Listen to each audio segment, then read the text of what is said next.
guys, maayong hapon or ogto baron grabe kainit. Grabe gud kainit.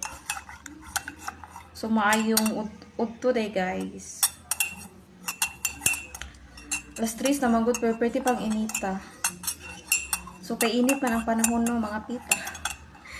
Kasi nakarelate init ang panahon mga pita.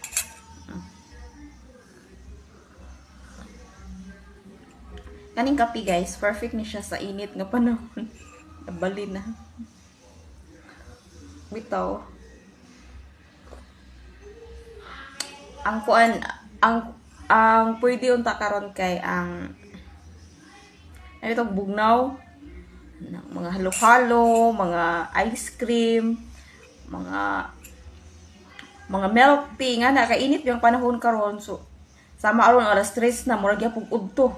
E pretty pang inita di mailhan nga hapon na kay ang init grabe. So kay wala man tay pabugnaw diri no, wala may bugnaw diri. So ang available diri kay kape ra man so mga pita ay isabay na to ang kape sa kainit sa panahon.